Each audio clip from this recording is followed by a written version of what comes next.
पूरे देश के साथ-साथ उत्तर प्रदेश के जनपद मुरादाबाद में भी हर्षोल्लास के साथ नववर्ष 2025 मनाया गया। जी हाँ, हम खड़े हैं इस वक्त महानगर मुरादाबाद के पीली कोठी स्थित फिलिप्स मेमोरियल मैथलिट्स चर्च में। यहाँ नववर्ष के अवसर पर अधिक संख्या में मसीह समाज के अनुयायियों ने विशेष प्रार्थना की, तो वहीं अन्य धर्म के लोग भी नववर्ष मनाने पहुंचे। विशेष प्रार्थना के साथ वर्ष 2024 को अलविदा किया और नव वर्ष 2025 को अपने जीवन में खुशियों के साथ कबूल किया। जी हाँ, यहाँ का ये खूबसूरत मंजर एक दूसरे को नव वर्ष की शुभकामनाएं देते हुए लोग नजर आ रहे हैं और कड़कड़ाती सर्दी में अलाव की व्यवस्था भी की गई और चाय की प्याली के साथ देख सकते हैं तहलका न्यूज चैनल की विशेष खबर मुरादाबाद से। पीछे की तरफ काफी तादाद में यहाँ पे लोग नजर आ रहे हैं और हैप्पी न्यू ईयर की मुबारकबाद एक दूसरे को देते हुए दिखाई दे रहे हैं। क्या कहना चाहेंगे हैप्पी न्यू ईयर के मौके पर? Happy new year. यहाँ देख सकते हैं कितनी खुशियाँ मनाते हुए लोग आ रहे हैं और 2024 को अलविदा किया, 2025 का जश्न मनाते हुए दिखाई दे रहे हैं। क्या कहना चाहेंगे हैप्पी न्यू ईयर के मौके पर? Happy new year. क्या कहना चाहेंगे हैप्पी न्यू ईयर के मौके पर? कैसा रहे नया साल? नया साल सबके लिए बहुत अच्छा रहे, परमेश्वर सबको बहुत आशीष दे। और चर्च को हमेशा मैं फर्स्ट टाइम यहाँ का न्यू ईयर मना रही हूँ। कहाँ से रहने वाले हैं आप लोग? मैं वैसे रामपुर से हूँ, मेरी शादी पिथौरागढ़ में। तो पिथौरागढ़ में से यहाँ पर तशरीफ लाई है। मैं फर्स्ट कैसा महसूस हो रहा है यहाँ पर आकर? बहुत अच्छा। क्या कहना चाहेंगे युवाओं से? बस न्यू ईयर रेजोल्यूशन जो हो सबके अच्छे हो, परमेश्वर में बने रहे सब।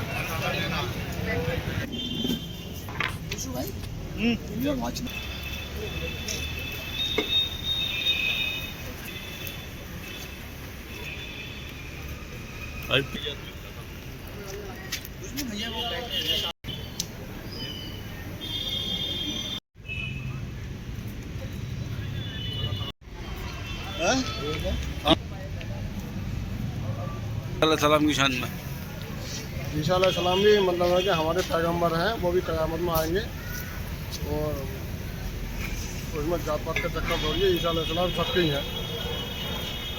हज़रत ईसा अलैहिस्सलाम जो है सभी के हैं, तो हम वो भी हमारे नबी हैं। क्या नाम आपका बाबा? मेरा नाम गुलाम शाह है। वारसी सिलसिले से ताल्लुक़ रखते हैं।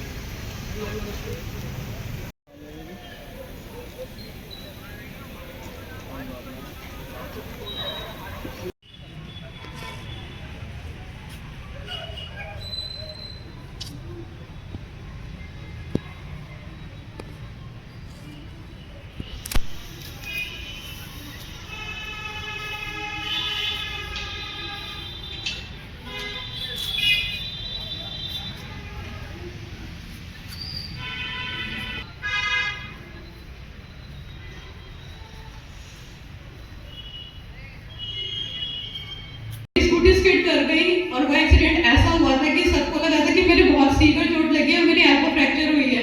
और डॉक्टर्स आए कुछ, उन्होंने मुझे उठाया मेरे कॉलेज में ही, और एक आंटी ने बोला कि बेटा तुम स्कूटी ड्राइव कर पाओगे। मैं उस टाइम ब्लैंक थी बिल्कुल। मैंने कहा कि हाँ आंटी मैं चला लूंगी, पर मुझे डेफिनेटली लगा था कि मेरी एल्बो, मेरा ये राइट एल्बो है, ये मेरा फ्रैक्चर हो चुका है। मैंने अपने पेरेंट्स को नहीं बताया था। बस मेरी थोड़ी सी जो मेरी यूनिफॉर्म थी वो गंदी हो गई थी, एक साइड से थोड़ा सा वो फट भी गई थी। थोड़ी देर बाद क्या हुआ, जब मैं हॉस्पिटल गई, मैं थोड़ा लेट पहुंची थी, मेरी एनएस ने मुझसे पूछा तो उन्होंने बोला पहले तुम कैजुअल्टी जाओ बच्चे, उसके बाद तुम ड्यूटी पे जाना। मैंने कहा नहीं मैं परफेक्टली फाइन हूँ। जब मैं वार्ड में अपने गई हूँ तो मेरी नी में चोट लगी थी, मेरे एल्बो में चोट लगी थी, बट वो ओपन इंजरी नहीं थी। मैं थी ठीक। परमेश्वर ने मुझे उस दिन भी एक्सीडेंट से बचाया। और उतने ही बीच में जब मैं हॉस्पिटल पहुंच ही रही थी, मैं जिस स्पीड में थी तो मैं स्लो थी क्योंकि मैं ना शिवरिंग कर रही थी कि मतलब मेरा एक्सीडेंट हुआ, मेरी एल्बो कच्चे रास्ते पे उतरी स्कूटी और बस ने मुझे ओवरटेक करके रॉन्ग साइड में आ गई। मुझे उस टाइम ऐसा फील हुआ कि जीएस ने मुझे पकड़ा और साइड कर दी। पूरा स्कूटी समेत उन्होंने साइड करा। मेरी लाइफ की बहुत बड़ी गवाही है ये कि उन्होंने उस दिन मेरे को दूसरी लाइफ दी है। मैं पूरा बची थी, बहुत बड़े एक्सीडेंट से बची थी क्योंकि मैं पूरी क्रश हो जाती स्कूटी। बाद में आके अपनी मम्मा से शेयर करा। मेरी लाइफ को मेरी मदर ने बहुत इंस्पायर करा है क्योंकि उन्होंने हमेशा मुझे बोला है कि मैं दुआ में आगे रहती हूँ। और मेरे को पास्टर ब्रिजेश का हमेशा सरमन इतना अच्छा लगता है कि मैं अपने माइंड से उसे कभी भी नहीं निकाल पाती। और आप लोगों से एक और हमेशा रिक्वेस्ट करूंगी कि अपने पेरेंट्स की, अपने बुजुर्ग की हमेशा रिस्पेक्ट करें, आपकी लाइफ में हमेशा काम करेगी। Praise the Lord. Thank you Jesus.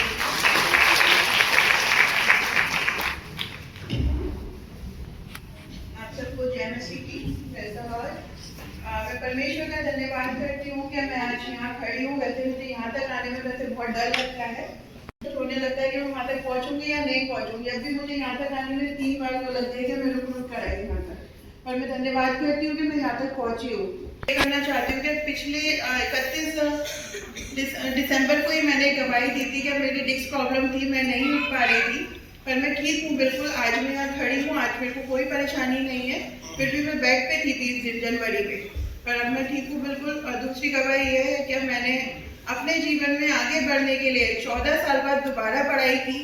सन 2017 से हाई स्कूल दोबारा स्टार्ट किया, सन 2004 में छोड़ने के बाद, और आज मैं यहाँ पीजी कंप्लीट करके अपना फूड एंड न्यूट्रिशन से डाइटिशियन बन के यहाँ खड़ी हूँ।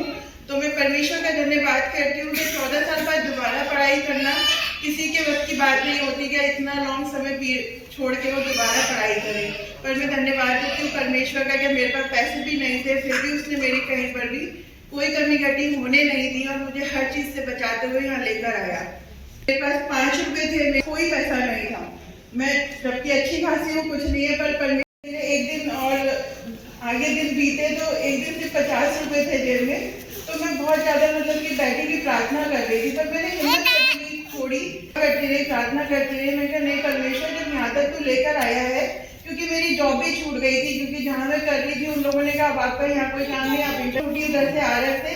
इधर 3 महीने के अंदर मुझे इंटर्नशिप करते करते डाइटिशियन की पद पे मुझे जॉब मिली।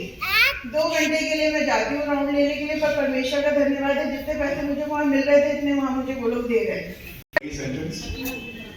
इसके उद्गार को कभी मत भूलना, है ना। दाऊद कहता है परमेश्वर ने जितने उपकार मेरे ऊपर किए उसके बदले में मैं उसको क्या दूं। मैं के लिए प्रभु को धन्यवाद दें, प्रार्थना करेंगे। आपने अच्छे से संभाला, सारी बातों में हमको आशीष दी पिता परमेश्वर, चाहे दुख तकलीफ थे सारी बातों में बता देते हैं। और खुदा आप इन सारी गवाहियों के लिए, आप अपने लोगों के लिए पिता परमेश्वर जो आपसे प्रेरित करते हैं, आपके वचन को सुनते हैं, समझते, उस पर चलते हैं, आप उनके जीवन में कार्य करते हैं, आने जाने में हर तरीके से आप उनकी सहायता करते हैं, पढ़ाई लिखाई में पिता परमेश्वर आप उनके सहायक होते हैं। इन सारी गवाहियों को खुदा बाप आपके सम्मुख होते हैं।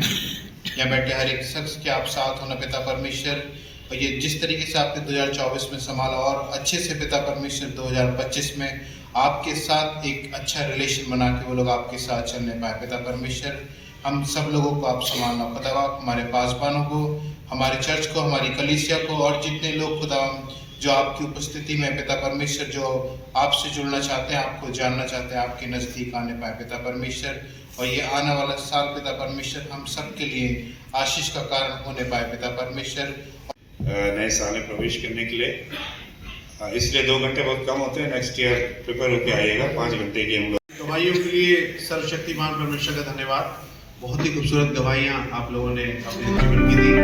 बहुत से लोग मुझे मालूम है कि शायर होते हैं, नहीं दे पाते हैं, और गवाहियाँ तो क्योंकि सबके जीवन में होती है, लेकिन कुछ लोग मंच पर इस प्राइस पर आते हुए सोचते हैं आखिर हम जाएंगे, बोल पाएंगे या नहीं।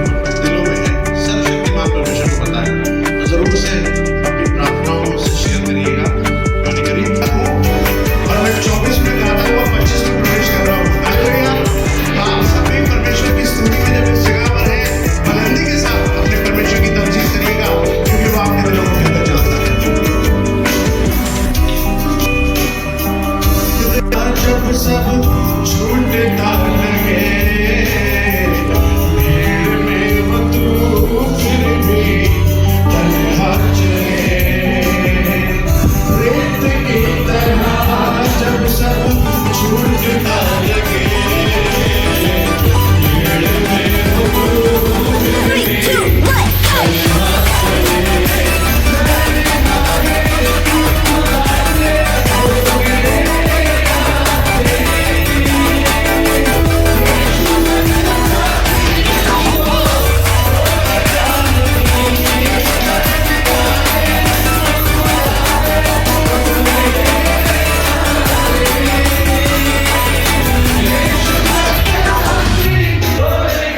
अच्छे रोजगारों से नवाजा जाए। प्रभु अगर दुर्बलता में है तो प्रभु आपकी चंगाई की जरूरत है। अगर किसी कारणवश को हताश है, परेशान है, तो प्रभु साल 2025 में उसकी परेशानियां जाने पाए और आपकी मसीह ज्यादा आपके लोगों के साथ रहने पाए। प्रभु आप हमारी प्रार्थनाओं का जवाब देते हैं।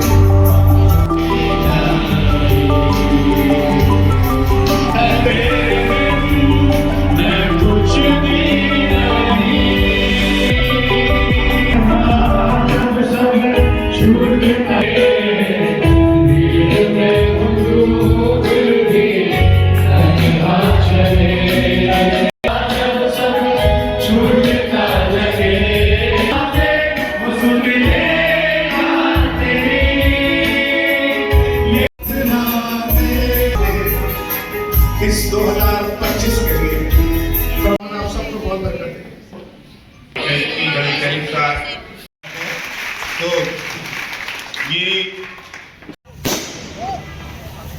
अभी वो जो बैठ होती है कोई पीछे से मत आइए, कोई भी फ्री लेके अपने स्थान पे बैठ जाएं। भी हम लास्ट में दुआ करेंगे और आपके लिए चाय का भी अरेंजमेंट है।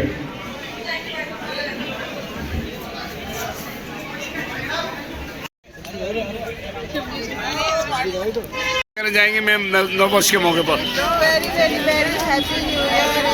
मैं सभी को अपनी तरफ से, अपने चर्च और अपने परिवार, अपनी कलीसिया की तरफ से very very happy new year, नया साल मुबारक करना चाहती हूँ। मैं चाहती हूँ खुदा करे सबके जीवन में ये साल बहुत सारी खुशियाँ लेकर आए और सबको मेरी तरफ से बहुत मुबारक।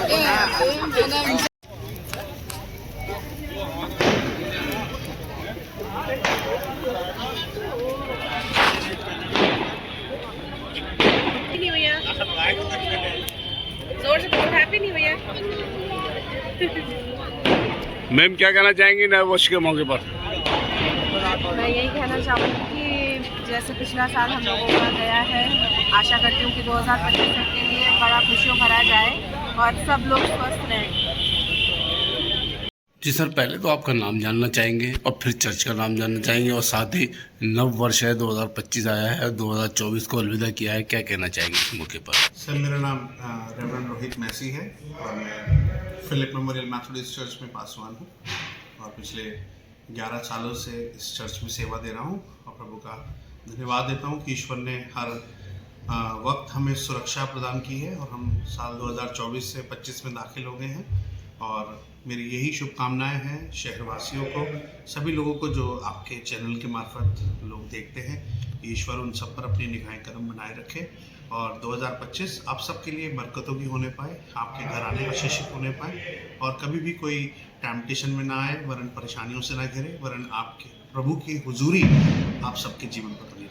इस नए साल में युवाओं को क्या मैसेज देना चाहेंगे जो जिस तरह से बाइकें बहुत तेज चलाते हैं बच्चे, उनको क्या मैसेज देना चाहिए? युवाओं से मैं बोलना चाहूँगा कि प्लीज़ आप लोग ध्यान रखिए, सेफ ड्राइव करिए, क्योंकि आपके मम्मी पापा आपके लिए बहुत सारी चीज़ों की योजनाएं बनाए हुए हैं। आपके भविष्य के लिए अच्छा रहेगा कि आप लोग सेफ ड्राइव करिए, क्योंकि आपका जीवित रहना बहुत ज़रूरी है और अगर आप तेज़ ड्राइव करेंगे तो उसमें आपके लिए भी नुकसानदायक है और जिससे आप हिट होते हैं उसको भी नुकसानदायक है। तो मेरी आप सबसे निवेदन है कि प्लीज़ ड्राइव करें, स्लो ड्राइव करें, एंजॉय करें ड्राइव को, क्योंकि तेज़ चलाना ही सब कुछ नहीं होता है। मकसद होता है कि अपनी मंजिल तक अच्छे से पहुँचने पाए। Thank you.